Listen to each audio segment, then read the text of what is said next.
అందరికీ నమస్కారం. IYR talks మొదలుపెట్టి ఎఫెక్టివ్గా పోస్టింగ్స్ మొదలుపెట్టి ఒక సంవత్సర కాలం అయింది. ఈ సంవత్సర కాలంలో సబ్స్క్రైబర్స్ బేసు 3,000 నుంచి 33,000 దాకా పెరిగింది. ఐవైఆర్ టాక్స్ను ఆదరిస్తున్న మీ అందరికీ నా ధన్యవాదాలు. భవిష్యత్తులో కూడా ఇదే రకంగా ఐవైఆర్ టాక్స్ని మీరు ఆదరిస్తారని ఆశిస్తూ ఉన్నాను. Thank you. అందరికీ నమస్కారం. ఐవైఆర్ టాక్స్ స్వాగతం. ఐవైఆర్ టాక్స్లో జాతీయ, అంతర్జాతీయ, ప్రాంతీయ విషయాలపైన నా అభిప్రాయాలను మీతో పంచుకుంటూ ప్రముఖుల ఇంటర్వ్యూలు చేస్తూ వాళ్ళ అభిప్రాయాలను, అనుభవాలను కూడా మీతో పంచుకోవడం జరుగుతూ ఉన్నది. దీనిలో భాగంగానే ఇంతవరకు ప్రముఖ అడ్మినిస్ట్రేటర్స్ ఎల్వి సుబ్రహ్మణ్యం, చక్రపాణి గారు ఇటువంటి ఆఫీసర్ల ఇంటర్వ్యూను, పోలీస్ ఆఫీసర్ అరవింద్ రావు గారు, అదేవిధంగా సంస్కృత భాష ప్రచారానికి తన వంతు కృషి చేస్తున్నటువంటి దోర్బల ప్రభాకర్ శాస్త్రి గారు, ఇటువంటి వారి ఇంటర్వ్యూస్ అన్నీ చేసి వాటిని ఈ ఐవైఆర్ టాక్స్ ద్వారా మీ అందరితో పంచుకోవటం జరిగింది.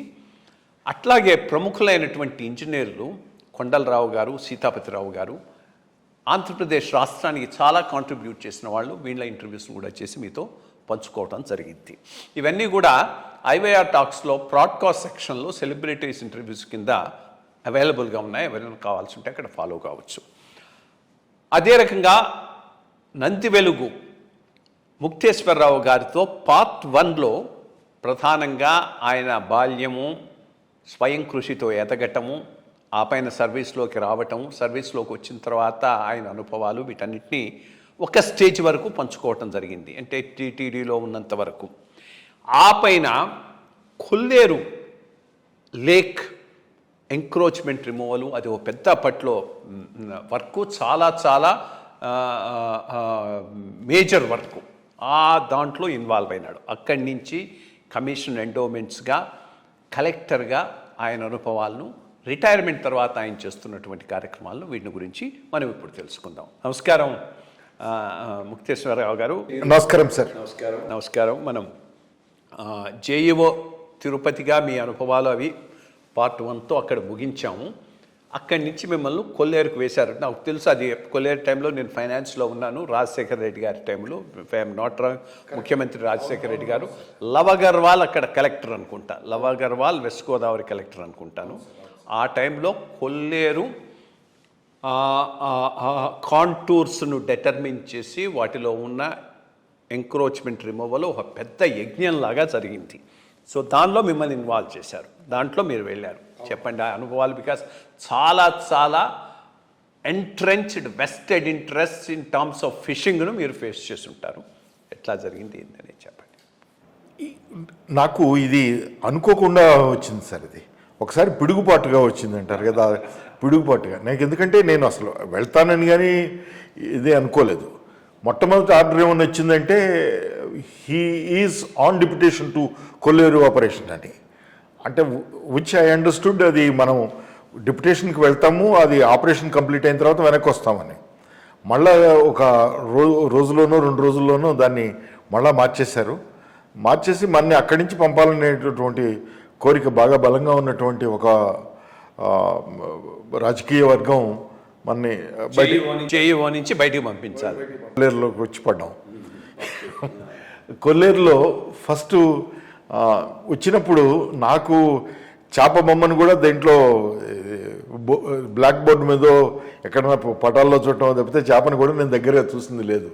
కానీ వచ్చిన తర్వాత ఇదేమిటంటే చాలా పెద్ద ఎత్తున నడుస్తున్నటువంటి ఒక పెద్ద ర్యాకెట్ మాఫియా, చాలామంది వెస్టెడ్ ఇంట్రెస్ట్ కొల్లేరు మొత్తాన్ని కూడా సరస్సు యొక్క స్వచ్ఛతని దెబ్బతీసే రీతిలో పెద్ద ఎత్తున ఇవి ఫిష్ ట్యాంక్స్ కట్టేశారు.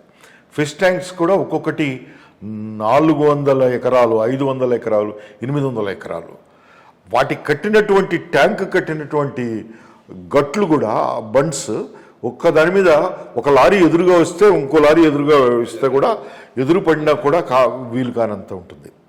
వీటన్నిటినీ కూడా తక్షణం ఒక 3 నెలల లోపల రిమూవ్ చేయమని సుప్రీంకోర్టు ఆదేశాలు. 3 నెలల లోపల రిమూవ్ చేయమంటే అప్పుడు సిఎస్ స్పెషల్గా పికప్ చేసి నన్ను వేయటం జరిగింది. ఎవరు హరినారాయణ గారా? కాదు, మన నార్త్ ఈస్ట్ ఓకే, దివాన్ గారు వేయడం జరిగింది. అయిన తర్వాత దాంట్లో నాకు వెంటనే నాకు చెప్పిన డీటెయిల్స్ కూడా ఏమి లేవు. నేను వెళ్ళి చూసుకుంటే సుప్రీంకోర్టు జడ్జిమెంటు ఒకటి తరోగా చూస్తే దాంట్లో ఏమిటంటే 3rd కాంటూర్ వరకు పరిమితం చేయాలని, లేదా 5th కాంటూర్ వరకు ఉండాలని. అంటే సుప్రీంకోర్టు 5th కాంటూర్ వరకు కూడా కొల్లేరు దాని యొక్క ప్రిస్టైన్ గ్లోరీతో ఉండవలసిందే అనేది number 1. Number 2, all encroachment whatever consequences may be should be removed అనేది పాయింట్. దానికోసం 1 special officer should be appointed. He should report to the supreme court అనేది చాలా స్పష్టంగా చెప్పారు. దానివల్ల మనం దాంట్లోకి వెళ్ళిన తర్వాత అది ఒకటి మంచి కాన్ఫిడెన్స్. తర్వాత సిఎస్ గారు కూడా ఏం చెప్పారంటే, మీకు ఏ ప్రాబ్లం ఉన్నా నాతో కానీ డీజీపీతో కానీ మాట్లాడండి, but we are always available to you and we support you. సుమారు ఒక 200-300 మంది పోలీసులు విత్ మస్కెట్స్ ఇచ్చారు. తర్వాత ఆల్మోస్ట్ ఒక 20-25 tons of ammunition, blasting material, explosive materials కూడా మనకి ఇచ్చారు. 1 ఐపీఎస్ ఆఫీసర్, 1 ఐఎఫ్ఎస్ ఆఫీసర్ని కూడా మనకి అసిస్టెన్స్కి ఇవ్వడం జరిగింది. వీటిని తీసుకుని మనం ఎలా ప్లాన్ చేయాలి అన్నదాన్ని ఎక్కడి నుంచి బిగిన్ చేయాలి, ఒకటి చేస్తే జనంలోంచి వచ్చేటటువంటి ఉధృతి ఏమిటి అనేది. దీంట్లో ఒక ప్రధానమైన సమస్య ఏంటంటే, తీసుకుపోయేవాళ్ళు, చేపలు అమ్ముకునేవాళ్ళు, డబ్బులు చేసుకునేవాళ్ళు వేరు, దాని చేపలు పట్టేవాళ్ళు అక్కడ స్థానికంగా ఉండేటటువంటి జాలరీ కమ్యూనిటీకి సంబంధించినటువంటి వాళ్ళు ఉంటారు. వాళ్ళందరూ కూడా దీని మీద జీవనాధారంగా కూడా ఉన్నారు. ఈ చెరువులో చేపలు పట్టడం అనేది వాళ్ళకి వృత్తే కాకుండా ఈ వ్యాపారస్తులకు ఇచ్చేటటువంటి కూలీ కూడా వస్తుంది, ప్లస్ సంవత్సర కాలం వస్తుంది. అది కొల్లేరు దాని యొక్క సహజ రూపంలో ఉంటే సంవత్సర కాలం రాదు. ఎప్పుడన్నా వీళ్ళు వెళ్ళి కొన్ని చేపలు పట్టుకొని వస్తే అవి కూడా మోటార్ బోట్స్ అవి వాడకుండా పట్టుకొని వస్తే ఆ కాస్త వస్తుంది తప్పితే ఉపయోగం లేదు. ఈ రకమైనటువంటి క్యాప్టివ్ ట్యాంక్స్ ఉండవు అనేది పాయింట్. అందువల్ల వాళ్ళకి కొంచెం ఎక్కువ ఎకనామిక్ ఎఫ్లూయెన్స్ దానివల్ల వచ్చిన మాట వాస్తవం. వచ్చినప్పటికీ కూడా కొల్లేరు దాని యొక్క స్వరూపంగా ఉంటే అది టూరిజం అయితే ఎలా అవుతుంది అని చెప్పడంలో అప్పటి వరకు మనం సక్సెస్ కాలేదు, విఫలమై ఉన్నాం. కాబట్టి నేను అది ఒకటి చెప్పగలను. రెండోది, వాళ్ళ ఇమీడియట్గా తక్షణం జీవనోపాధి కోల్పోతే ప్రత్యామ్నాయం ప్రభుత్వం ఏం చేయగలదో వాళ్ళ తరఫున నేను ప్రభుత్వానికి ఏం నివేదించి లేదా కొట్లాడి తెప్పించగలను, ఇవి 2 చెప్పగలను.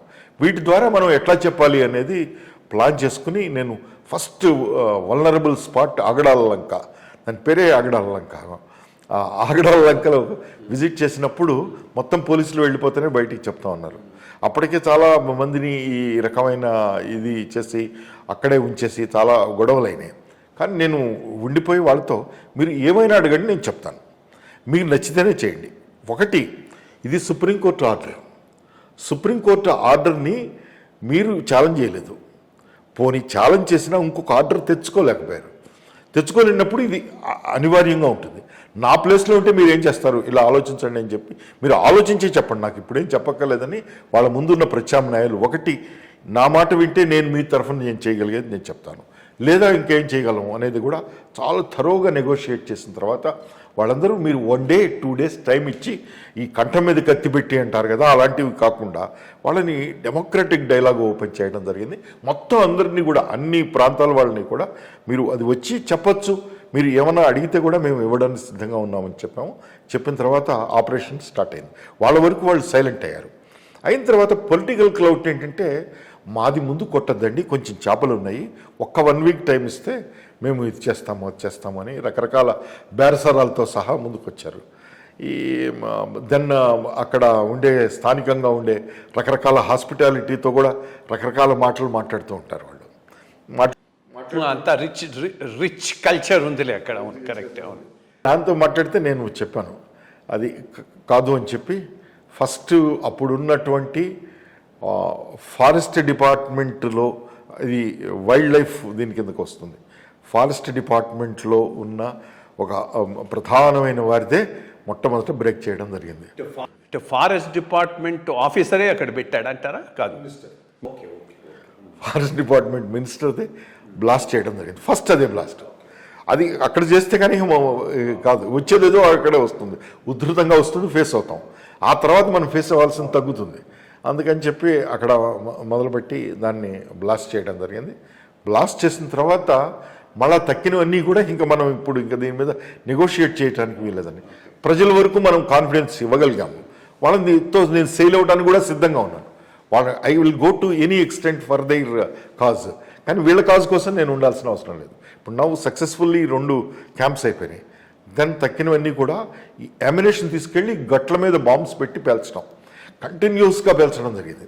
పేలుస్తున్నప్పుడు ఒక్కొక్కటి దాదాపు పెద్ద పెద్ద రాళ్ళు అవి ఎగిరి పట్టడం, అది చాలా నేను చేసిన యుద్ధాలు నేను చూడలేదు. యుద్ధాల్లో నేను డిస్ట్రక్టివ్లీ కన్స్ట్రక్టివ్, అది డిస్ట్రక్టివ్లీ కన్స్ట్రక్టివ్ వర్క్ చేసాం. మనం చూస్తుండగానే కొల్లేరు లేక్ ఫార్మేషన్ జరిగింది. లేక్ ఫార్మేషన్ జరిగిన తర్వాత కూడా నేనేంటంటే మళ్ళీ తర్వాత కూడా ఎవరో వాళ్ళు క్రిటిసైజ్ చేస్తారు. అలా కాకుండా ఉండటం కోసం నేనేం చేశానంటే ఈ ఫోటోగ్రాఫ్స్ తీసుకుని సుప్రీంకోర్టు నుంచి వాళ్ళు ఎవరన్నా అబ్జర్వర్ టీం పంపుతానంటే పంపుకోవచ్చు. నెంబర్ 1, అందరం మేము ఇక్కడే ఉన్నప్పుడు చెప్పడానికి వీలుంటుంది.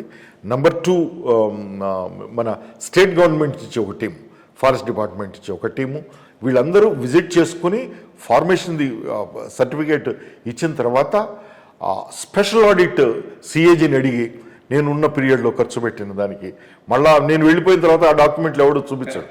ఇవన్నీ గొడవలు వస్తాయని చెప్పి అదంతా చేయించేసేసి కంప్లీట్గా మొత్తం ఫైళ్ళు, ఈ పేపర్స్ అన్నీ అందజేసేసి తర్వాత నన్ను again joint collector Hyderabad. Okay, అక్కడ ఎన్నాళ్ళు ఈ మొత్తం ఈ వర్క్? మొత్తం కలిపి 45 రోజులే సార్. ఇప్పుడు మళ్ళీ మీరు ఏమైనా ఫీడ్బ్యాక్ తీసుకున్నారా? అది అట్లాగే సస్టైన్ అయిందా? మళ్ళీ ఎంక్రోచ్మెంట్స్ వచ్చాయా? మీ ఫీడ్బ్యాక్ ఏంటి? ఎంక్రోచ్మెంట్స్ వచ్చినాయి సార్, ఎంక్రోచ్మెంట్స్ వచ్చినాయి. Still the demands of the people, అది ఆ కాంటూర్స్ దగ్గర 3 కాంటూర్లకే పరిమితం చేసి 4-5 కాంటూర్లలో మాకు స్వేచ్ఛగా వదిలేయాలి అనే డిమాండు ముందుకు వస్తూనే ఉంది. దాని ప్రకారం major portion of the lake అయితే సేవ్ అయింది, అది అట్లాగే కంటిన్యూ అవుతుంది. అయినట్టు గుర్తు ఏంటంటే sir, environment has its own language, it speaks its own voice. అది ఏమిటి చేసింది వాళ్ళు, ఆ సైబీరియా నుంచి వచ్చేటటువంటి పక్షులు, ఆ చుట్టూ ఉండేటటువంటి ఈకో సిస్టంలో ఉండేవన్నీ కూడా అక్కడ ఏర్పడటం మొదలుపెట్టాయి. హైదరాబాద్ జాయింట్ కలెక్టర్గా ఎన్నాళ్ళు ఉన్నారు? హైదరాబాద్ జాయింట్ కలెక్టర్గా ఒక 2 years ఉన్నాను sir. 2 years, that's a very good tenure. And Hyderabad lands, of course, as we know, is the most the valuable lands. So a lot of pressures ఉంటాయి. ఏమైనా మేజర్ ల్యాండ్ ఇష్యూస్, బేసిక్గా Hyderabad collector అంటే land issues. అవును sir. ఏమైనా major land issues face చేశారా? Stand తీసుకోవాల్సి వచ్చిందా? అంటే మేజర్ ల్యాండ్ ఇష్యూస్లో 2 ప్రధానమైన అంశాలు ఉన్నాయి సార్. ఒకటి, అక్కడ హైదరాబాద్లో వెరీ అన్ఫార్చునేట్లీ 1956లో ఈ స్టేట్ ఫార్మ్ అయినప్పుడు, అంటే కలెక్టర్ ఎవరు ఆ టైంలో మీకు? చంద్రవదన్ గారు ఉన్నారు sir.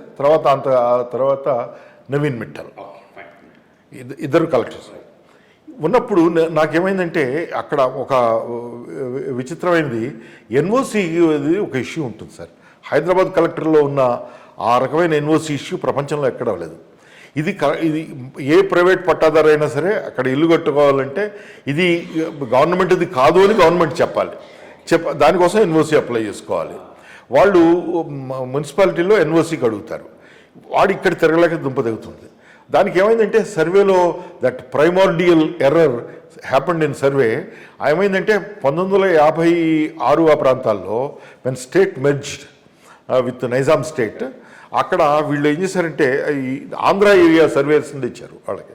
They were not familiar with the survey system of Telangana. దానివల్ల ఏమైందంటే అవన్నీ సూపర్ ఇంపోజ్ చేసుకున్నప్పుడు కొన్ని అటు వచ్చినాయి. ఉదాహరణకి మీరు మీ తమ్ముడు ప్రాపర్టీ పక్కనే ఉంటుంది సార్, కానీ మధ్యలో ఒకటి పీస్ గవర్నమెంట్ ల్యాండ్ చూపిస్తాడు వాడు. ఎట్లా ఎక్స్ప్లెయిన్ చేయాలి అది? ఏముండదు దానికి ఆధారం.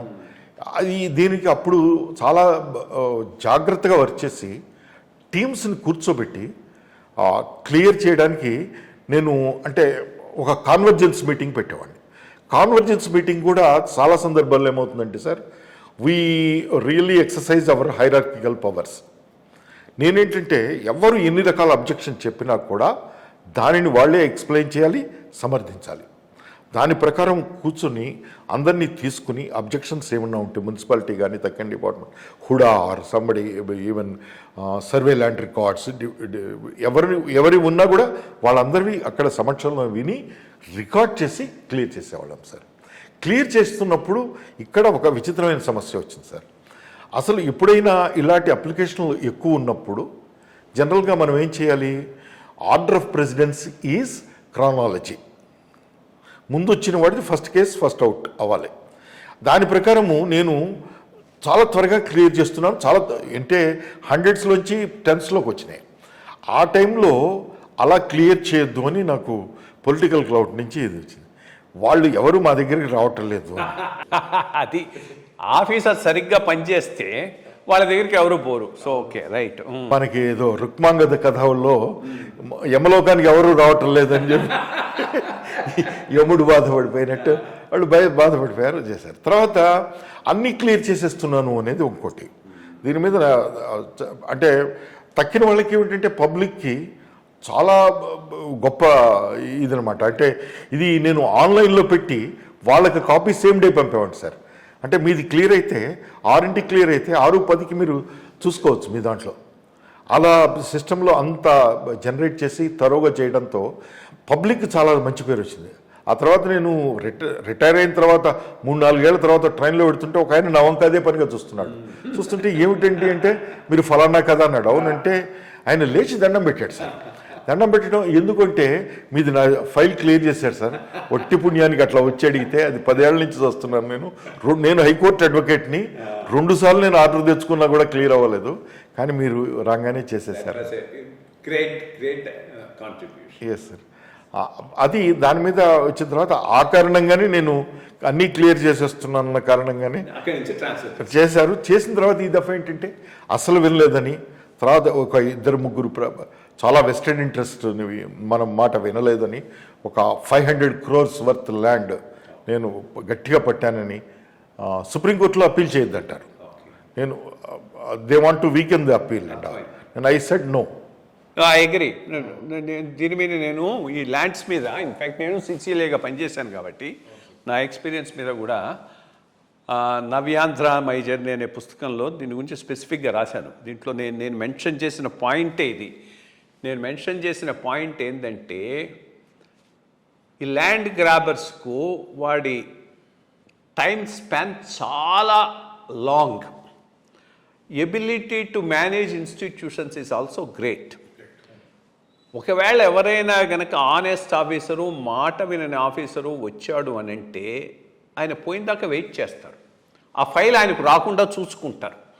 ఆయన పోయిన దాకా ఉంచి కన్వీనియంట్ పర్సన్ ఉన్నప్పుడే ఆ ఫైల్ పోయేటట్టు చూసుకొని అప్రూవ్ చేయించుకుంటారు.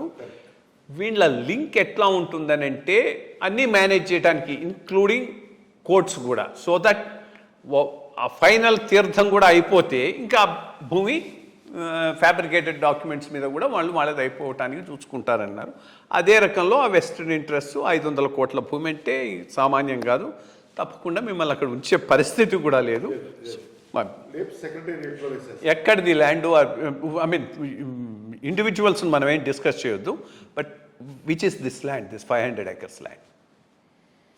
అంటే this is in Banjara Hills side. Banjara Hills సైట్లో ఉన్నటువంటి 5 acres ఆఫ్ ల్యాండ్. సబ్సెక్వెంట్గా ఏమైందో ఏమైనా ఐడియా ఉందా? లిటిగేషన్ వాళ్ళు సక్సెస్ కాలేదు. ఎక్కడిది బంజారా హిల్స్లో ఏ సైడ్ వస్తుంది? మన షేక్పేట తహసీల్దార్ అంటే మెయిన్ రోడ్ మీద, రోడ్ నెంబర్ 1 మీద, రోడ్ నెంబర్ 2 మీద. ఓకే. ఆ ల్యాండ్ ఇప్పుడు వేకెంట్గా ఉంది. It's still there vacant. అక్కడ ఒక ల్యాండ్ ఏమో అప్పుడు మాజీ ముఖ్యమంత్రి గారికి సంబంధించి కొంత పోయింది అయితే నాకు తెలుసు. అది కూడా పెద్ద లిటిగేషన్ అయ్యి అది అయ్యి ఆఖరకు ఆయన టైంలోనే అది రెగ్యులరైజ్ అయింది. అది ఒకటి ఉన్నది పెద్ద పీసు. ఇది మేబీ ఆ పక్కన అడ్జసెంట్గా ఉన్న పీసు ఏదో అయి ఉంటుంది. రైట్, ఓకే, మంచి, థ్యాంక్ యూ. Right, next. ఇది మొత్తం మీద అక్కడి నుంచి మళ్ళీ సెక్రటేరియట్లో నాన్ ఫోకల్కి తీసుకెళ్ళాలని అగ్రికల్చర్లో వేసి మొట్టమొదట అసలు కారు కూడా ఇవ్వలేదు. తర్వాత ఒక పాత అంబాసిడర్ ఎప్పుడుదో ఇచ్చి దాని మీద వెళ్ళమన్నారు. Very fortunately I was working with 2 outstanding officers, మన రేచల్ మేడము, ఆ తర్వాత దెన్ ఏకే గోయల్. ఇద్దరు they were very kind to me. ఒకళ్ళు హార్టికల్చర్ చూసేవాళ్ళు, ఒకళ్ళు అగ్రికల్చర్ చూసేవాళ్ళు. మెయిన్ ఫైల్స్ అన్నీ కూడా ముఖ్యంగా చూడాల్సి వచ్చినప్పుడు నా ద్వారా రూట్ చేయడానికి మేడం కూడా చెప్పేవారు. తర్వాత బోల్డ్ని కార్పొరేషన్స్ వాటికి వీటికి ఎక్స్పోజర్ చాలా జాగ్రత్తగా ఇవ్వడము చేయడము. అక్కడ 4 years 5 years నాకు అక్కడ 4 years ఉన్నారా as joint secretary, additional secretary agriculture. Who are the secretaries all the time? వీళ్ళేనా? Okay okay. మధ్యలో అంటే ఏకే గోయల్ గారికి ముందు మాత్రం ఈయన ద్వివేది గారు ఉన్నారు ఉండేది. But everybody was kind to me sir చాలా. తర్వాత అంటే నాకు అంటే దేవర్ ట్రైంగ్ టు గ్రూమ్ మీ అనమాట. నాకు కొంత ఇది ఉండటం అంటే ఇలా నన్ను బాగా పనిష్ చేశారనే ఫీలింగ్ మధ్య ఇది పోగొట్టడానికి వాళ్ళు చాలా చేసి తర్వాత నెక్స్ట్ అయిన తర్వాత 4.5 years ఉన్నాను సార్. ఆ తర్వాత మాత్రమే అంటే కలెక్టర్ ఇవ్వకూడదని బ్యాచ్మెంట్స్కి ఓకే మీకు ఇవ్వలేదు, punish because of this 500 crore. Yes. Then again మళ్ళా చాలామంది అయిపోతున్నారు, బ్యాచ్మెంట్స్ అయిపోతున్నారు, తర్వాత జూనియర్స్ కూడా ఓపెన్ అవుతున్న సందర్భంలో మనకి అప్పుడు నాకు ఇది ఇచ్చారు సార్, కలెక్టర్షిప్ ఇచ్చారు. ఓకే, నల్గొండలో ఎన్నాళ్ళు ఉన్నారు? నల్గొండలో 2.5 years. And Nalgonda is a beautiful district. నేను కూడా ఉన్నాను అక్కడ. నేను ఒక 6 నెలలే ఉన్నాను, ఎక్కువ లేను. నేను ఉన్నప్పుడు fluorosis is a major problem. ఇంకా మేము ఎందుకంటే కలెక్టరు ఎస్పీ నీళ్లు హైదరాబాద్ నుంచి తెప్పించుకునేవాళ్ళు మంచినీళ్ళు. ఉదయాన్నే ఆ పాల వ్యాను ఏదో వచ్చేది ఇక్కడి నుంచి నల్గొండ క్రాస్ రోడ్స్ దగ్గర, అక్కడి నుంచి నీళ్ళు వచ్చేవి. సో లోకల్ నీళ్ళు తాగేవాళ్ళు కదా, బికాస్ ఫ్లోరోసిస్ వాజ్ ఎవ్రీవేర్, ఎక్కడ నువ్వు చేసినా. అప్పుడే నాగార్జున సాగర్ ప్రాజెక్ట్ నుంచి ఆ సర్ఫేస్ వాటర్ ఇవ్వటానికి ఒక ప్రాజెక్టు మొదలైంది, జరుగుతూ ఉంది. వడ్డే ఆయన ఎవరో ఉండేవాడు, ఆయన మున్సిపల్ మినిస్టర్ అప్పుడు వచ్చాడు. ఫస్ట్ ఒక మీటింగ్ అది కూడా జరిగింది నేను ఉన్నప్పుడు. బట్ ఆయన వచ్చేటప్పటికి మీరు వచ్చేటప్పటికి చాలా గ్యాప్ ఉందిలేండి, ఎందుకంటే నేను 1989లో కలెక్టర్గా ఉన్నాను, మీరు 2010. సో ఆల్మోస్ట్ అప్పటికి ఈ ఫ్లోరోసిస్ అప్పటికి ఉందా, దానికి ఏమైనా జరిగిందా మీ ఏరియా? ఉన్నది సార్, బాగా ఉన్నది. తర్వాత ఫ్లోరోసిస్ని ప్రొజెక్ట్ చేయడం ఏంటంటే ఇది సమస్య అనేది అందరూ ప్రొజెక్ట్ చేస్తారు, అందరూ మాట్లాడతారు. కానీ పరిష్కారం ఏమిటి అనేది కదా మనం అడ్మినిస్ట్రేటర్ మాట్లాడాల్సిన పరిష్కారం ఏమిటి, మనం what best we can do అనేది చేస్తే. అదే టైంలో శాసనసభలో ఏం చేశారంటే దీని మీద చర్చ జరిగింది. ఆ తర్వాత ఒక్కొక్కసారి మధ్యలో ఇంటరాక్షన్ విత్ అడ్మినిస్ట్రేషన్ అని వాళ్ళు ఏదో ఒక కార్యక్రమం లాంటిది తీసుకుని మొట్టమొదట వైజాగ్ వెళ్ళి పాడేరులో చేశారు. అట్లాగే మా నల్గొండ కూడా వస్తామని వాళ్ళు అందరూ ఫ్లోర్ లీడర్స్ కూడా వస్తారు, ఆల్ ఫ్లోర్ లీడర్స్ వచ్చినప్పుడు ఏమిటి అనేదానికి అప్పటికే నేనేం చేశానంటే ఒక వర్క్ డాక్టర్ రాజారెడ్డి గారిని ఉన్నారు, న్యూరాలజిస్ట్ అపోలో. ఆయన ఫ్లోరోసిస్ మీద ఎక్సెప్షనల్ వర్క్ చేశారు. ఆయన ఎక్కడో మాట్లాడుతుంటే అది విన్నాను సార్, విని ఆయన్ని కలిస్తే ఆయన చాలా క్లూస్ చెప్పారు. దాని మీద ఏమిటంటే study sir, fluorosis is a problem which needs to be endured. You cannot do anything on that. You will have to suffer and try to endure and try to avoid if possible. ఇది మనం చెప్పేది, మీరు చెప్పినట్టు నీళ్లు తెచ్చుకొని avoid చేయడానికి try చేయి అది. కానీ ఇది మెడికల్ టెక్స్ట్లో అప్పటి వరకు ఉన్నది. కానీ ఫ్లోరోసిస్ని రివర్స్ చేయొచ్చు, ఫ్లోరోసిస్ని తప్పించుకోవచ్చు, ఫ్లోరోసిస్ ఉన్న చోట ఎలా బతకాలి అనేది చెప్పాలి. ఈ 3 పాయింట్స్ మీద ఆయన అంటే ఫ్లోరైడ్ ఎండమిక్ ఏరియాలో లైఫ్ అండ్ లివింగ్ ఎలా ఉండాలి అన్న దాని మీద బోల్డ్ అండ్ ఇన్పుట్స్ చెప్పారు. That seems to be very good. Second, solutions. Water ఇచ్చినా కూడా వాటర్ని మళ్ళా కరెక్ట్గా అన్ని వేళలా అదే తాగుతారని చెప్పలేం. ఉదాహరణ, పొలం పోయిన మనిషి ఇంకోటి తాగొచ్చు. కాబట్టి వాడి సెన్సిటైజేషన్ కూడా మార్చాలి. ప్లస్ ఊళ్ళో కూడా ఈ ట్యాంక్లో నీళ్లతోనే బట్టలు ఉతుకుతారు. కాబట్టి ఈ ట్యాంక్లో వచ్చిన నీళ్లు ఇవి సరిపోలేదని మామూలు ఈ గ్రౌండ్ వాటర్తో మళ్ళీ నింపుతారు. మళ్ళీ ఫ్లోరైడ్ వాటర్ ఎక్కుతుంది. మన్నాడు పొద్దున ఇది ఒకవేళ సర్ఫేస్ వాటర్ ఇచ్చినా కూడా మళ్ళీ అదే మళ్ళీ ఫ్లోరైడ్ ఎఫెక్ట్ అవుతుంది. ఈ రకంగా ఎప్పటికైనా ఇది సమస్య అవుతుందని మళ్ళీ ఊరిలో కూడా 2 ట్యాంక్స్లు ప్రపోజ్ చేస్తూ, అలాగే ఫ్లోరైడ్తో ఉన్న దాంట్లో జర్మన్ సిల్వర్ గిన్నెలతో వండకూడదు. Another interesting finding. ఆ జర్మన్ సిల్వర్ ఉంటే it is equal to poison. దానిని దృష్టిలో పెట్టుకుని అంటే అలా bold and lifestyle changes sir. ఇది అన్నిటికన్నా గొప్ప విషయం ఏంటంటే సార్, ఎక్కడ ఫ్లోరైడ్ ఎఫెక్ట్ అయిన ప్రాంతంలో అయినా సరే పాలు గనక 200-300 ml కనీసం యంగ్స్టర్స్కి పిల్లలకి కనుక ఇవ్వగలిగితే ఖచ్చితంగా అవి రివర్స్ అవుతుంది. ఎందుకంటే calcium works as an antidote to fluoride. కాబట్టి కాల్షియం వర్క్ చేస్తుంది అంటే ఆ కాల్షియంని ఈజీగా పోయేది ఏమిటంటే మన డైజెస్టివ్ సిస్టంలో ఓరల్గా వెళ్ళాల్సింది. అది పాలతో కనుక ఇస్తే కనుక చాలా బాగుంటుంది అని అది. దాంతో ఏమైందంటే అందరు చిన్నపిల్లలకి కూడా ఐసిడిఎస్లో ఉన్న చిన్నపిల్లలందరికీ కూడా పాలు ఎక్స్ట్రా ఆర్డర్ తీసుకుని పాలు ఇచ్చాం సార్. ఈ రకంగా మల్టిపుల్. ఒకటి ఏమి చెప్తారంటే చింతపండు ఎక్కువ తిన్నా కానీ ఫ్లోరోసిస్ రివర్స్ అవుతుందని అంటారు. ఇప్పుడు రీజన్ ఎందుకంటే మాకు ఉంది అది. Uplands of Prakasam district also fluorosis is a major problem. కందుకూళ్ళలో లేదు, బట్ ఇంకొద్దిగా పామూరు అటు పోయినారంటే Kanigiri, Darsi equally bad places. అక్కడ పులుసు చాలా పుల్లగా ఉంటుంది. చాలా చింతపండు వాడతారు. చింతపండు ఎందుకు వాడతారని అంటే నేను విన్నది బికాస్ ఫ్లోరైడ్కి అది యాంటీడోట్ అని. అది మీరు ఎక్కడైనా విన్నారో లేదో తెలియదు.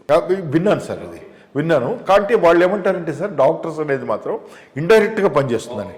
Overall it tones up the resistance levels అనేది అందువల్ల పనిచేస్తుంది అని చెప్తే డైరెక్ట్గా ఇంపాక్ట్ లేదని. పాలదైతే మాత్రం రాజారెడ్డి గారు చూపించారు సార్. కొంతమందికి ఈ ఫ్లోరైడ్ వచ్చినప్పుడు బ్యాండీ ఫుట్ వస్తుంది సార్. అంటే ఇలా ఈ కాళ్ళు వంగిపోతాయి. వంగిపోయిన వాళ్ళని మళ్ళీ మామూలుగా అయిపోయారు, నిటారుగా వచ్చేసినాయి కాళ్ళు. ఈ రకంగా ఈ ఫ్లోరైడ్ మీద మల్టీ ప్యాకేజెస్తో చేయటం. దీంట్లో ఏమిటి సార్, ఐఈసీ చాలా చేయాలి. ఇన్ఫర్మేషన్ ఎడ్యుకేషన్ అండ్ కమ్యూనికేషన్ కింద అడ్మినిస్ట్రేటర్ చేయవలసిన పనులు బోల్డ్ ఉన్నాయి. మన ఎడ్యుకేషన్ డిపార్ట్మెంట్ చేయవలసిన పనులు బోల్డ్ ఉన్నాయి. ఈ రకంగా మొత్తం అందరినీ కలుపుకుని అన్ని డిపార్ట్మెంట్స్ కాన్వర్జెన్స్తో ఒక పెద్ద వర్క్ అది ఫ్లోరైడ్కి సంబంధించింది చేశాం సార్. అది తర్వాత ఎనదర్ సిగ్నిఫికెంట్ కాంట్రిబ్యూషన్ అక్కడ చేసింది ఏమిటంటే సార్, దేవరకొండ ప్రాంతంలో ట్రైబల్స్ కూడా అధికంగా ఉంటారు. ఆ ప్రాంతంలో గర్ల్ చైల్డ్ని చిన్నప్పుడే ఇన్ఫాంటిసైడ్ ఆఫ్ గర్ల్ చిల్డ్రన్ చాలా ఎక్కువ ఉన్నది. లేదా గర్ల్ చైల్డ్ని చిన్నప్పుడే ఎక్కడన్నా అమ్మేయటం, వదిలేయటం చేస్తారు. లంబాడాస్ వాళ్ళలో ఎక్కువ ప్రెవలెంట్గా ఉందని చెప్తారు. ఆ టైంలో అప్పుడు ఉయ్యల అనే ఒక ప్రోగ్రామ్ ఎన్జిఓ స్టార్ట్ చేశారు. ఎవరైనా పిల్లల్ని వదిలేయాలనుకుంటే కనీసం ఎక్కడన్నా పారేసే బదులు ఒక ఆ ఉయ్యాల అనే దీంట్లో చేయమని. ఇది అసలు కాదు. దీనికి మనం ఎక్కడొక్కడ మొత్తం ఆపేయాలంటే ఆపేయాలనుకోవాల్సిన వాళ్ళు మనం కాదు. మనం ఇక్కడ కూర్చుని అనుకుంటే తల్లిదండ్రులు అనుకోవాలి. అనుకునేటట్లు ఎట్లా కన్విన్స్ చేయాలి, ఆడపిల్ల ఇంపార్టెంట్ అన్న సంగతి ఎట్లా చెప్పాలి అన్న దాని మీద చాలా అద్భుతమైన ఒక ఇచ్చేసాం సార్. ఏంటంటే మహిళాకాశం అని ఒక కార్యక్రమం తీసుకున్నాం. ఆ మహిళాకాశంలో మొత్తము శాస్త్రవేత్తల దగ్గర నుంచి, ఉమెన్ డ్రైవర్స్ దగ్గర నుంచి, women lorry drivers, women cab drivers, శాస్త్రవేత్తలు, తర్వాత ప్రొఫెసర్లు, డాక్టర్లు, నర్సులు, అన్ని రంగాల్లో ఉన్న స్త్రీలు సార్. అక్కడ మన మిర్యాలగూడ ప్రాంతంలో ఈ వీళ్ళు ఉంటారు చూడండి సార్, మా మేస్త్రీలు అంటారు. మన ఈ బస్తాలు అవి తీసుకుని లారీలు ఎక్కిస్తారు, ముఠా మేస్త్రీలు లాగా ఉంటారు. ఆ ముఠా మేస్త్రీలు ఆడవాళ్ళు జట్లు ఉన్నాయి సార్. వాళ్ళు దాన్ని వేసుకుని ఇంత బస్తా వేసుకుని పైకి ఎక్కి లారీలో వేస్తుంటారు. అవి నేను చూసి స్వయంగా చూసి వాళ్ళతోనే అసలు నాకు ప్రొవోక్ అయింది థింకింగ్. ఆడపిల్ల మగపిల్లవాడు చేసే ఏ పనైనా చేస్తుంది అనేది నేను వాళ్ళకి ఫిజికల్గా కన్విన్స్ చేయాలి. ఈ సమ్మెట కొట్టడం, కష్టమైన పనులు చేయడం చేస్తారు. అన్నీ నేను రియల్ డిమాన్స్ట్రేషన్ పెట్టి ది డిస్కషన్ సార్, అది విలేజెస్లో కానీ ఎక్కడైనా కానీ చేయాల్సిన డిస్కషన్ ఏమిటంటే, ఇప్పుడు మన ఆడపిల్ల ఎందుకు తక్కువ, మన మగపిల్లవాడు ఎలా ఎక్కువ. ఆడపిల్ల కలెక్టర్ కూడా కావచ్చు. ఆ టైంలో ఒక దివ్య సబ్ కలెక్టర్ ఉండేది అమ్మాయిని కూడా తీసుకెళ్ళాం. వీళ్ళందరూ ఇన్స్పిరేషన్ అనమాట. సో ఏమిటి, ఇంతమందిని చూసి అంతమందితో మాట్లాడచ్చు, పైగా ఎవరు వచ్చి మాట్లాడుతున్నా మాట్లాడచ్చు. ఓపెన్గా పెట్టాం సార్ సిస్టమ్ అంతా పెట్టి. దాంతో చాలా ట్రైబల్స్ వాళ్ళు చాలా ఇదైంది. ఆ తర్వాత చాలా కన్సిడరబుల్ నెంబర్ తగ్గిపోయింది సార్. మొత్తం పోయిందని నేను చెప్పలేను, కానీ పోయింది. ఇంకా కొంచెం నా తర్వాత కూడా కంటిన్యూ అయినట్టయితే ఈ పాటికి పోయి ఉండేది కూడా అనిపిస్తుంది సార్. అంటే ఒక ఎడ్యుకేషనల్ ప్రోగ్రామ్ని ఎలా మనం తీసుకువెళ్ళచ్చు అంటే అది ఒక very interesting area sir. Another interesting area నల్గొండలో చేసింది సార్. జనరల్గా మనకి ఏం చేస్తాం సార్, ఇది ఇంగ్లీష్ని చాలామందికి రాదు, వచ్చిన అంత బాగా రాదు, భావ ప్రకటన సామర్థ్యం అంత ఉండదు. ఇలాంటివి ఏమన్నో మనకి కొన్ని మూఢాభిప్రాయాలు ఉన్నాయి సార్. అది కాదు అనటానికి నేను ఇంగ్లీష్ లిటరేచర్ స్టూడెంట్గాను నాకు తెలిసిన ఎక్స్పీరియన్స్తోనూ ఒక 2 ఎక్స్పెరిమెంట్స్ చేశాను సార్. అదేమిటంటే దానికి ప్రేరణ కూడా చెప్తాను సార్. ప్రపంచంలో అతి ఎక్కువ గంటలు ఇంగ్లీష్ చెప్పేది మన భారతదేశంలోనే సార్. ముఖ్యంగా ఆంధ్రప్రదేశ్లో మరీ ఎక్కువ, 1500 నుంచి 2000 గంటలు చెప్తాం సార్ 10th క్లాస్ అయ్యే లోపల. కానీ ఇంగ్లీష్ పెద్ద రాదు ఎవరికి. కానీ చాలా దేశాలు 600 గంటల నుంచి చెప్పరు. ఉదాహరణకి జపాన్, జర్మనీ మొదలైనవి, where mother tongue is their main medium of instruction, వాళ్ళు 600 గంటలు మాత్రమే చెప్తారు సార్ సెకండ్ లాంగ్వేజ్గా. కానీ they can speak, communicate very well. They are not fluent.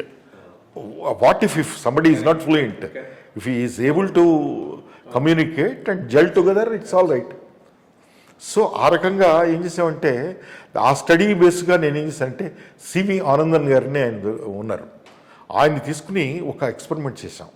ఆ ఎక్స్పెరిమెంట్ ఏంటంటే, నిరక్షరాస్యులైన తల్లిదండ్రులు, నిరక్షరాస్యులైన గ్రామసీమల నుంచి వచ్చిన వాళ్ళు కూడా ఇంగ్లీష్ మాట్లాడగలరు, మాట్లాడించవచ్చు. మన అప్రోచ్ మారాలి. Teaching and pedagogy should change, not the children, not the area, not the medium అని. అగైన్ నాగేశ్వర గారిని ఇంకొక ప్రిన్సిపల్ గారు ఉండేవారు, ఆయన కూడా 800 మంది టీచర్స్కి ట్రైనింగ్ ఇచ్చారు సార్. క్లాస్ రూమ్లో ఇంగ్లీష్ అంబియన్స్తో ఎలా ఇన్ఫ్లుయెన్స్ చేయాలి అన్నదాన్ని ఆయన ఒక పెద్ద ఇది. చక్రపాణి గారికి కూడా తెలుసు నాగేశ్వర గారు.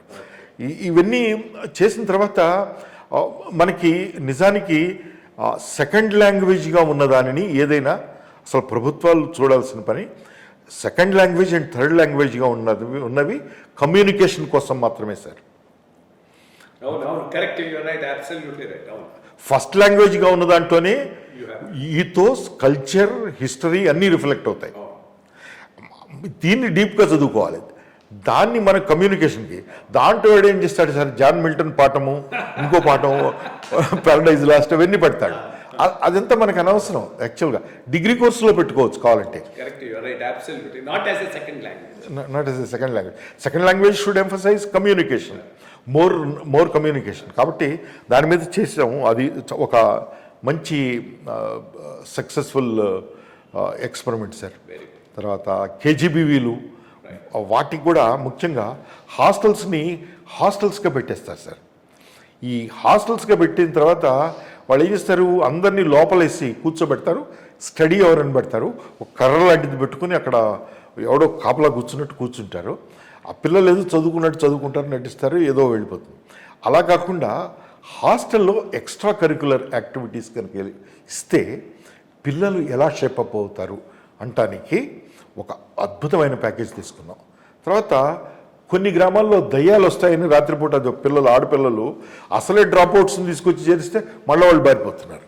వీళ్ళు పారిపోతున్నారని రిపోర్ట్ చెప్పడమే తప్పితే కారణాలు చెప్పరు. అప్పుడు ఒక పెద్ద కార్యక్రమం, ఒక రియల్ సిమ్యులేటెడ్ రియాలిటీతో, ఒక జేవీవీతో కలిపి ఒక పెద్ద ప్రోగ్రామ్ చేశాం సార్. దాంతో మొత్తం హాస్టల్ నంబర్స్ అన్నీ రిటైన్ అయినాయి.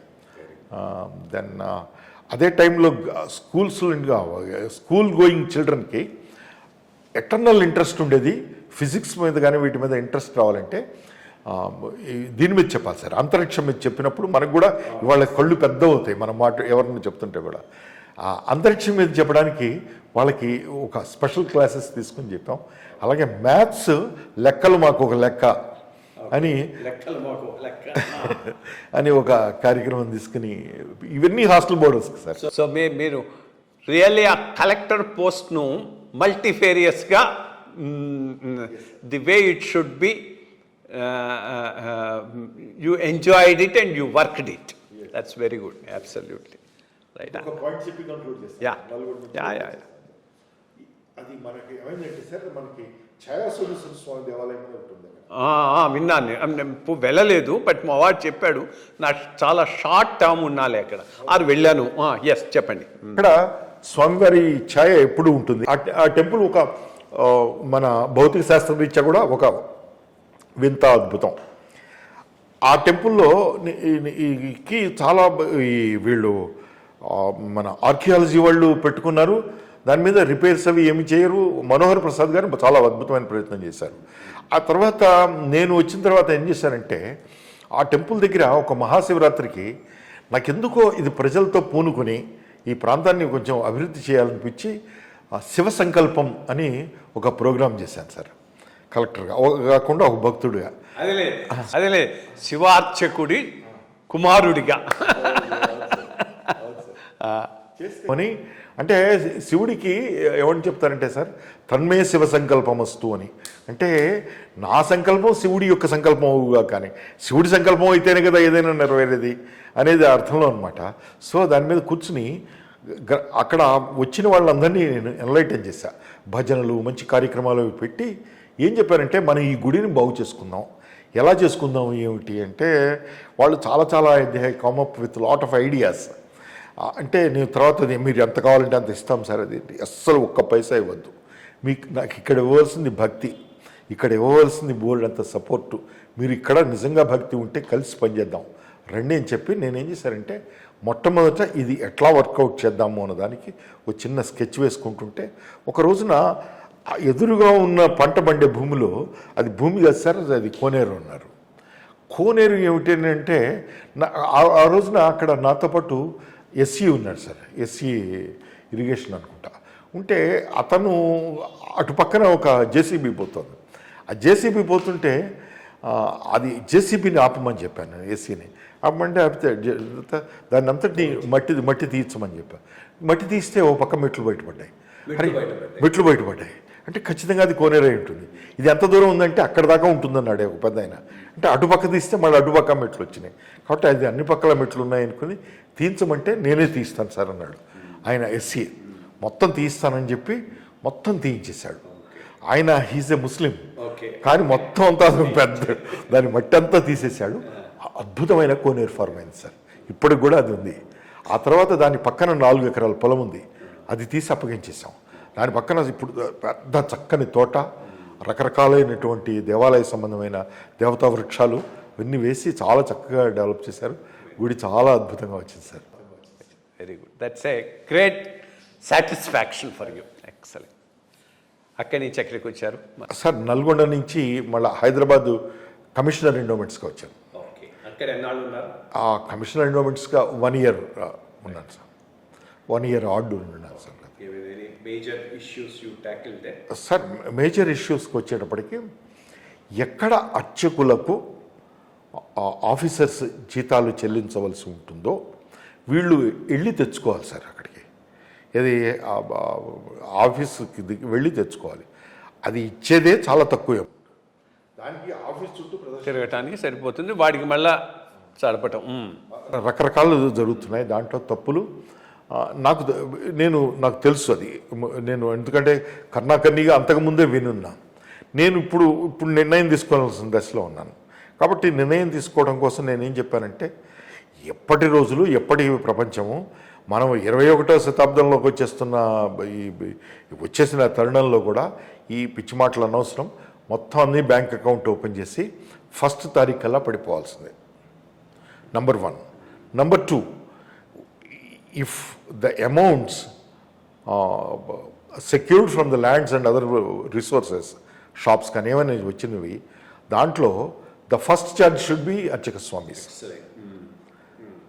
Letter charge will be officers. ఒకవేళ ఆఫీసర్స్ కూడా అదేమిటి అది ఇది అని చెప్తాం. Some people really found fault with me. చేస్తే నేను చెప్పా, వాళ్ళకి కావాలంటే మనం డిపార్ట్మెంట్ ఇస్తాం. అతనికి నోరున్నది, అతనికి జీతం ఉంది, ఒక స్కేల్ ఉన్నది, అతనికి ఎంటైటిల్మెంట్ ఉంది. నా జీతం ఏమిటి సార్ అని అడగటానికి వీలుంది. అర్చకుడు ఎక్కడికి వచ్చి అడుగుతాడు, ఎవరిని అడుగుతాడు?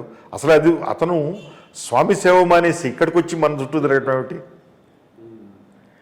అనేది చెప్పి, అది ఒక మేజర్ రిఫార్మ్ సార్. తర్వాత రెండవది ఏంటంటే, ఈ 22A కింద సెక్షన్ కింద అనవసరమైన చేర్చి బోర్డు అంతా ఇది వచ్చింది sir. All of a sudden క్యాంపెయిన్లను పెట్టి పేద రైతులు కొంతమంది మన దగ్గరకు రావడంతో పెళ్ళిళ్ళు ఆగిపోయి నానా ఇబ్బందులు పడుతున్నవి చాలా ఉన్నాయి. వాటిని తీసేయడం జరిగింది. దెన్ మోస్ట్ ఇంపార్టెంట్ థింగ్ ఏంటంటే సార్, దేవాలయాల్లో ఒక దేవాలయాన్ని చూడటానికి ఎలా చూడాలి, ఏ అంశాలు పరిశీలించాలి అన్నదాని మీద పూర్తి అవగాహన కానీ, చెక్లిస్ట్ కానీ, చెక్ మెమోస్ కానీ ఏవీ లేవు సార్ ఎవరి దగ్గర మెటీరియల్. అసలు దీని అంతటి మించి దేవాలయము అంటే ఏమిటి, ఆ సంస్థని ఇప్పుడు అన్ని సంస్థలు ఒకటి కాదు, ఒక్కొక్క సంస్థకు ఒక్కొక్క రకంగా ఉంటుంది. ఇప్పుడు హాస్పిటల్లో కూడా సర్జరీ విభాగం దగ్గరికి వచ్చేటప్పటికి లిమిటెడ్ ఎంట్రీ ఉంటుంది. Even doctor cannot go without the proper equipment కాబట్టి మనము ఇది జాగ్రత్తగా ఆలోచించాల్సిన విషయము అని చెప్పి దాని మీద ఒక స్పెషల్గా ఇది తీసుకుని ఒక చిన్న మాడ్యూల్ రూపకల్పన చేశాం సార్. మాడ్యూల్ రూపకల్పన చేసి దాని మీద స్పెషల్గా ట్రైనింగ్ నేనే ఇవ్వడం జరిగింది. తర్వాత మహాశివరాత్రి అవి వచ్చినప్పుడు సార్, తోచుకోవడం నెట్టుకోవడం ఏమిటి అనే దాని మీద ఈ గోల తప్పితే తక్కింది ఉండదు. ఆ టైంలోనే ఇంకొకటి ఏమిటి సార్, పెద్ద వస్తే ఫెస్టివల్ ఆఫీసర్స్తో పాటు చీఫ్ ఫెస్టివల్ ఆఫీసర్గా ఒకళ్ళు డిజిగ్నేట్ చేసి తక్కిన ఆఫీసర్స్ని కొంతమందిని వేసి ఎండోమెంట్ వాళ్ళని, వీళ్ళతో పాటు వాలంటీర్స్ అని చెప్పి కొంతమందిని వేస్తారు సార్. అది ప్రతి సంవత్సరం జరుగుతున్నట్టు ఇది. ఆ ప్రాక్టీసు ఐ సెడ్ నో. ఎందుకు? వాళ్ళందరూ ఏం చేస్తారు సార్, ఆ వాలంటీర్లు 20 మంది 30 మంది కార్డులు తీసుకొని వాళ్ళు దర్శనాలు తీసుకెళ్తారు, వాళ్ళు బైపాస్ చేస్తారు. మన వాళ్ళు ఏమన్నా అంటేనేమో గొడవ చేస్తారు. అసలు అయినా ఇంత క్రౌడ్ని పెట్టుకొని ఇంత బాధ్యత పెట్టుకున్న తర్వాత మంచి అయినా చెడైనా ఒకడి మీదుగా పోవాలి. రేపు ఏదైనా జరిగితే ఎవరి మీద పెట్టాలి అసలు తప్పు? ఇది ఏమిటి అని అడగటానికి ఒకడు ఉండాలి కదా. కాబట్టి ఇట్స్ ఓన్లీ ఆఫీసర్స్ ఇవ్వము అని చెప్పాం. చెప్తే కూడా రకరకాలుగా ట్రై చేస్తే కూడా కాదు అని చెప్పింది. తర్వాత ఎనదర్ ఇంట్రెస్టింగ్ ఏరియా ఎండోమెంట్స్లో నేను ప్రపోజ్ చేసినవి 2 ప్రధానమైన ఉన్నాయి సార్. ఒకటి, అవి నేను అంటే ఇవన్నీ చూడకుండానే బయటికి వెళ్ళిపోయాను, తర్వాత కూడా ఏమీ వచ్చినట్లు లేవు. అంతేలే, ఎప్పుడు అదొకటి పెద్ద. లాస్ట్ టైం మేము డిస్కస్ చేస్తూ ఉన్నాం, పివి రమేష్ వాళ్ళతో డిస్కస్ చేసినప్పుడు ఏదో వచ్చింది, కొన్ని గుడ్ ఇనిషియేటివ్స్ టేకన్ బై మన ఆఫీసర్లు పక్క వాళ్ళు కంటిన్యూ చేయరు. అక్కడ పెద్ద గ్యాప్స్ వచ్చేస్తున్నాయి అడ్మినిస్ట్రేషన్లో. సార్, ఒక ప్రపోజల్ నేను పంపింది ఏమిటంటే సార్, ఎవరిని పడితే వాళ్ళని వీళ్ళు చేస్తారు. హీ మస్ట్ బి హిందూ ఒకటి పాయింట్ అంటే అందరూ హిందువుని రాసుకొస్తారు. అండ్ మళ్ళీ I'm using the word very deliberately. వాడు హిందువుని రాసుకొస్తాడు, లేదా మన వాళ్ళు కూడా రాసేస్తారు. తర్వాత ఇంకొకటి ఏమి చెప్తారు, అతనికి ఏ మీద క్రిమినల్ కేసులు ఉండకూడదు. చాలామంది మీద క్రిమినల్ కేసులు లేవు, పెట్టదగిన వాళ్ళ మీద కూడా లేవు. కొట్లాటల్లో పాల్గొన్న వాళ్ళు, తలకాయలు పగలగొట్టిన వాళ్ళ మీద క్రిమినల్ కేసులు లేవు. ఇవి 2 చూస్తారు. చూసేసి ప్రధానంగా తక్కిన వాళ్ళతో పాటు ఇది ఫార్వర్డ్ చేస్తారు, ఎవరికో టిక్ పెడతారు. నేనేమంటానంటే, ఒక లిస్టు వచ్చిన తర్వాత ఎక్కువ మంది ఉన్నప్పుడు ప్రీ క్వాలిఫై చేయాలి. కొంతమందిని ప్రీ క్వాలిఫై చేయడానికి నీ దగ్గర కొన్ని పారామీటర్స్ ఉండాలి. ఆ పారామీటర్స్ ఏమిటి ఉండాలంటే, గుడి అనే వ్యవస్థతో అనుబంధం ఉండటము, లేదా కొన్ని గుడులతో లేదా ప్రపోజ్డ్ టెంపుల్తో అనుబంధం ఉండి ఉండటము, అతనికి కొంత నేపథ్యం ఉండి ఉండటము, ఇవన్నీ వాటిని చూడాల్సిన అవసరం ఉంది. దీనిని ఆబ్జెక్టివ్లీ వెరిఫైబుల్ పారామీటర్స్ ఉంటాయంటే ఉన్నాయి. ఉదాహరణకి భజన చేసుకునే వాళ్ళకి తాళాలు కొనిచ్చాడు అనుకోండి సార్, అది గొప్ప విషయమే. అలాగే గుళ్ళో గంట చేయించారు. లేకపోతే ఒక ఆయన రోజు శివుడికి పాలతో అభిషేకానికి కావాల్సిన ఒక గిద్దెడు పాలు తీసుకొని ఇస్తాడు. That shows is commitment.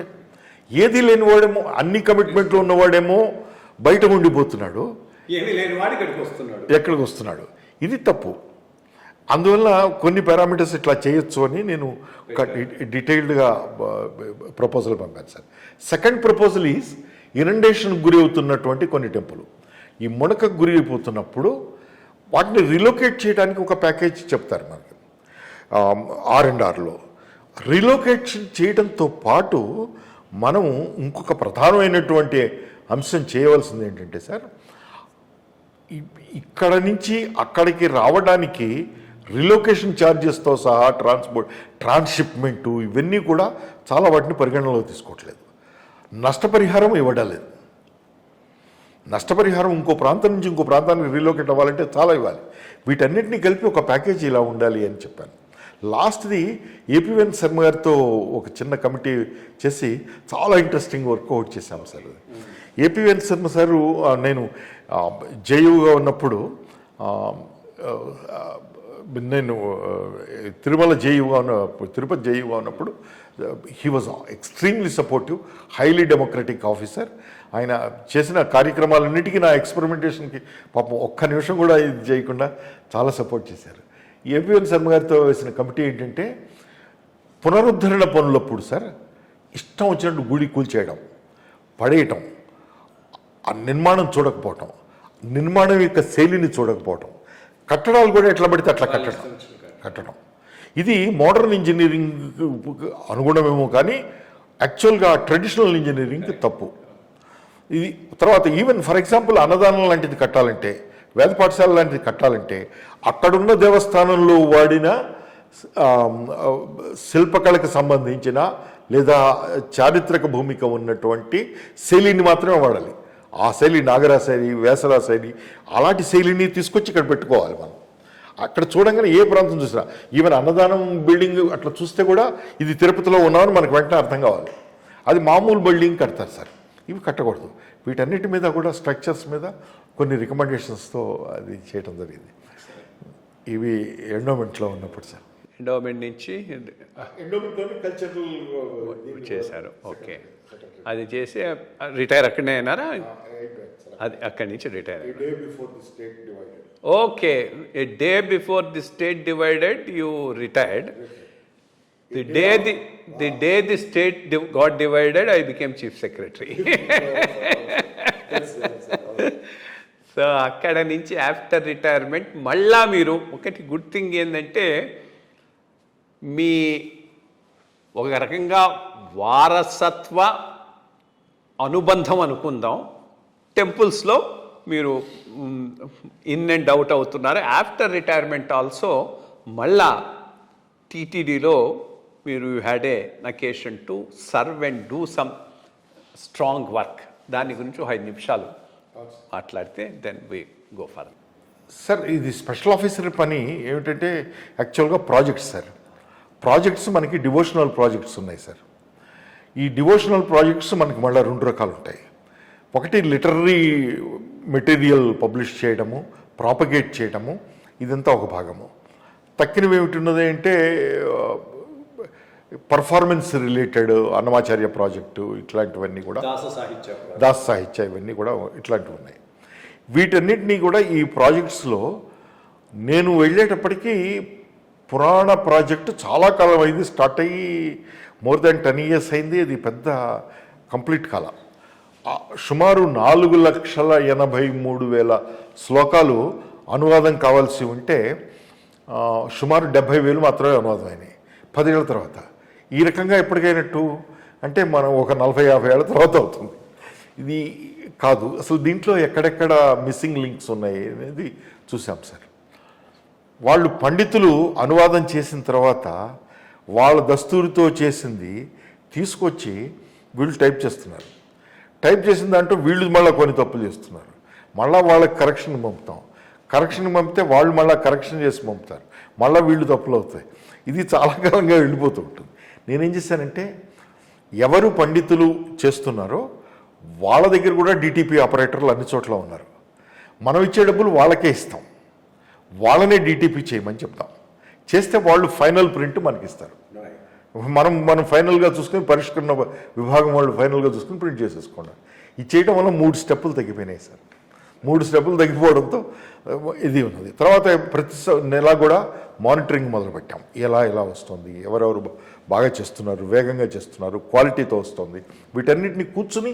కానీ అందరూ పండితులు కాబట్టి మనం ఎవరిని హర్ట్ చేయకుండా ఇది చేయటం అదంతా కొంత చక్కగా చేయడం జరిగింది సార్.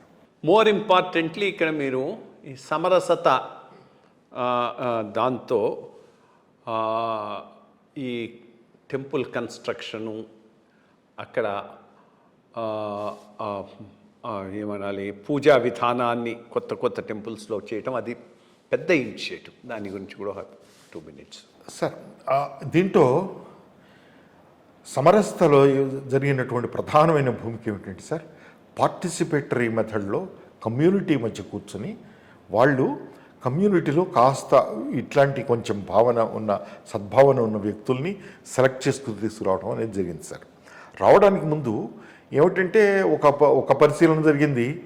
ట్రెడిషనల్ బ్రాహ్మిన్ పూజారీసా లేకపోతే వీళ్ళనా అనే దాని మీదకి వచ్చేటప్పటికి వాళ్ళ సంఖ్య తగ్గిపోతుంది. వాళ్ళకే ఇప్పుడు ఇది లేనప్పుడు వీళ్ళని పెట్టుకొని చేయడము, వీళ్ళకి నేర్పడము అనేది మంచిది అనేది వచ్చిన తర్వాత కూడా ఏదో గుడి దీపం పెట్టడం కాస్త అక్కడ వెళ్ళిపోవడం అనేది కాకుండా, గుడి అనేది అసలు నా దృష్టిలో సార్ ఒక కట్టడం కాదు, ఒక సంస్థ మాత్రమే కాదు, ఒక పెద్ద వ్యవస్థ.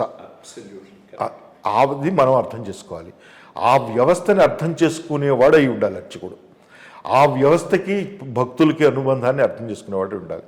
ఇప్పుడు నేను చేయాల్సిన పని ఏంటంటే, దీంతో ఏమాత్రం సంబంధం లేని వాడు దీంట్లోకి వస్తున్నాడు, వచ్చేవాడికి ఇది అర్థమయ్యేటట్టు నేను చెప్పి వాణ్ణి సుముఖుణ్ణి చేసి ఈ విషయంలో నేను జాగ్రత్తగా ఆ విషయాన్ని వాళ్ళ వైపు తీసుకువెళ్లాల్సినటువంటి అవసరం ఉంది.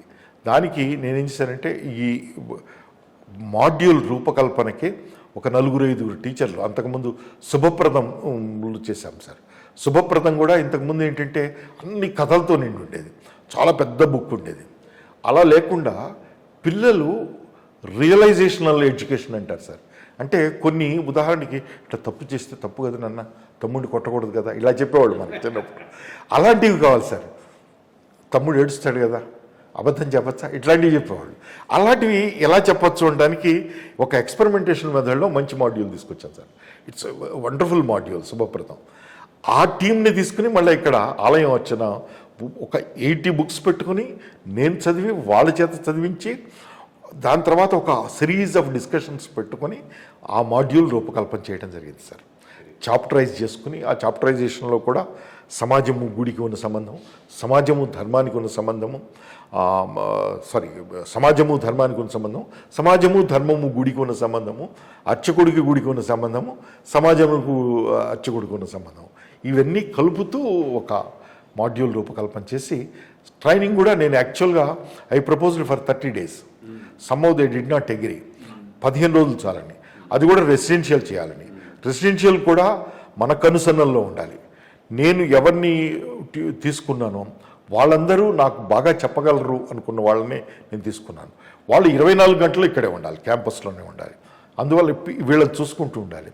తర్వాత వీళ్ళు కూడా అక్కడ ఉన్నవాళ్ళు ఈ తరతమ భేదాలు పాటించి వాళ్ళని దూరం పెట్టడం కానీ, వాళ్ళ మీద పెత్తనం చేయడం కానీ, పెత్తనం చేసినట్టు ఉండటం కానీ ఇట్లాంటివి జరగకూడదు అని చెప్పి చాలా జాగ్రత్తగా ఓరియంట్ చేసుకుని చేస్తే చాలా చక్కగా వచ్చారు. 600 మందికి చేయడానికి నాకు శ్రీనివాసుడు అనుగ్రహం ఇచ్చాడు. అదొక జీవితంలో గొప్ప విషయం, అనుభూతి. తర్వాత వాళ్ళు వెళ్ళిన వాళ్ళు కూడా ఎలా చేస్తున్నారు అని చూస్తే కొన్ని ప్రాంతాల్లో చాలా చక్కగా చేస్తున్నారు. మన ధర్మం కోసం నిలబడటం, చాలా ఇతర కార్యకలాపాలు, ఇతరులు విధర్మీయులు ఏమన్నా వస్తే కూడా దానికి సరైన సమాధానం చెప్పడం, సమాజాన్ని కలిసికట్టుగా ఉంచడం, సమరసతను నిలబెట్టడం, ఇవన్నీ చేస్తున్నట్లు చాలా విషయాలు తెలుస్తున్నాయి సార్. అది చాలా సంతోషంగా అనిపిస్తుంటుంది. అది అయిన తర్వాత ఆ పైన ఏం చేస్తూ ఉన్నారు after you came from that? Sir నేను ఇప్పుడు రెండు ప్రధానమైన ప్రాజెక్ట్స్ మీద పనిచేస్తున్నాను సార్. ఒకటి ఏన్షియంట్ ఇండియన్ జ్యుడిషియరీ మీద ఒక మంచి బుక్ తీసుకురావాలనేది కోరిక సార్. మనకి 1861 ఆ ప్రాంతాల్లో ఐపీసీ వచ్చిన తర్వాత మనకి ఇంగ్లీష్ లా ఇంట్రడ్యూస్ చేయబడింది. English law is dependent on contracts, అన్ని కాంట్రాక్ట్గా భావిస్తుంది, ఆ పర్స్పెక్టివ్లోనే మాట్లాడుతుంది. కానీ we have our own institutions. ఉదాహరణకి మన ఇంట్లో మన నాన్న ఎవరో పెద్దవాళ్ళు ఒక మాట చెప్తే అందరం మాట వింటాం. కాసేపు ఎగిరినా తిట్టినా తిమ్మినా కూడా మొత్తం మీద తండ్రి చెప్పింది బాగునిపోతాం. అది చెప్పమని లా ఎక్కడుంది అంటే ఇట్లాంటివన్నీ కూడా మనం చూస్తే ఫ్యామిలీ ఇన్స్టిట్యూషన్ లాంటి అద్భుతమైన ఇన్స్టిట్యూషన్స్ ఉన్నాయి. వీళ్ళకి వివాదాలు వచ్చినప్పుడు ఏం చేయాలి అనటానికి ఏన్షియంట్ ఇండియన్ జ్యుడిషియరీలో బోర్డు అనే మార్గాలు ఉన్నాయి సార్. దానికి సంబంధించినవి స్మృతులు ఉన్నాయి, ధర్మసూత్రాలు ఉన్నాయి. ఈ రెండింటినీ పెట్టుకొని ఇన్స్టిట్యూషన్స్ ఎలా ఉన్నాయి, ఆ ఇన్స్టిట్యూషన్లు ఆ ఊహ నిజంగానే ఉన్నాయా, ఉంటే ఏం చేశాయి అన్నది రియల్గా తీసుకురావాలి sir. It's going to be land mark or water shed if it comes out sir. ఎందుకంటే చాలా చీప్గా ఓపెన్గా. దాంట్లో ఒక చిన్న ఎగ్జాంపుల్ చెప్తాను సార్. రాజు అంతవాడు కూడా తీర్పు చెప్పడానికి కూర్చుంటే ఆ రాజుకు సంబంధించినటువంటి కొన్ని లాంఛనాలు ఉంటాయి సార్. అంటే ఇది కిరీటమనో లేకపోతే భుజ కీర్తులనో పెట్టుకుని కూర్చోవాలి, కానీ పెట్టుకుని కూర్చోకూడదు అన్నాడు. తను ధర్మమూర్తిగా వ్యవహరించేటప్పుడు ఇవన్నీ తీసేసి కూర్చోవాలి. ఒక సాధారణమైన వ్యక్తి ఎలా వింటాడో వినాలి, విన్న తర్వాత అప్పుడు చెప్పాలి. ఆ చెప్పేది కూడా అందరు చెప్పేది వినాలి, ఒక పామరుడు చెప్పినా వినాలి. ఇదండి ఈరోజు మనం ముక్తేశ్వరరావు గారితో, ముక్తేశ్వరరావు గారిని జస్ట్ ఒక ఫ్యూ డేస్ బ్యాక్ ఆంధ్రప్రదేశ్ ప్రభుత్వం దేవాదాయ శాఖలో ఉన్నటువంటి state institute of temple administration state institute of temple administration Sita అనే దానికి డైరెక్టర్గా వేసింది. ఇన్ఫ్యాక్ట్ చాలా ఆనందించిన వాళ్ళు నేను ఒకడిని. అది ఆ ఆర్డర్ చూడంగానే అది ఎక్స్ప్రెస్ కూడా చేశాను. ఎందుకని అంటే ఆ ఏరియాలో కమిట్మెంటు, అంకిత భావం ఉన్నటువంటి వాళ్ళు మాత్రమే మన మతాన్ని గురించి, మన సంస్కృతి గురించి పనిచేయగలరు. అటువంటి వ్యక్తి ముక్తేశ్వరరావు గారు. ఈ సీత అనేటటువంటి ఇన్స్టిట్యూషను అర్చకులతోనూ ఎండోమెంట్ డిపార్ట్మెంట్తోనూ సంబంధం ఉన్నది కాబట్టి ఇద్దరిని గాల్వనైజ్ చేసి మత ప్రచారానికి, మతం యొక్క రక్షణకు పనిచేసేటటువంటి అవకాశం ఉంటుంది. సో ఆ రైట్ పర్సన్ను స్టేట్ గవర్నమెంటు ఐడెంటిఫై చేసి వేసింది అనేటటువంటి సంతోషాన్ని నేను వ్యక్తం చేశాను. తప్పకుండా ఇప్పుడు మనం ఈ ఇంటర్వ్యూలో కూడా చూచాం ఆయనకు. ఒకటి, అనువంశికంగా అర్చకుల వంశానికి చెందినవాడు, చాలా రోజులు ఎండోమెంట్లోనూ టీటీడీలోనూ ఈ సైడ్ పనిచేశాడు హిందూ ధర్మ ప్రచారానికి సంబంధించి. ఈ ఎక్స్పీరియన్స్తో తనదంటూ ఒక ముద్ర వేసి ఆంధ్రప్రదేశ్ రాష్ట్రంలో మన మతాన్ని, మన సంస్కృతిని పరిరక్షించటంలో జరిగేటటువంటి మహాయజ్ఞంలో ఒక ప్రధానమైన హోతగా ఉంటాడని భావిస్తూ వారికి భగవంతుడు ఆయురారోగ్యాలు ప్రసాదించాలని కోరుకుంటూ ఈ ముఖాముఖిని ఇంతటితో విరమిస్తున్నాం. థ్యాంక్ యూ ముక్తేశ్వరరావు గారు.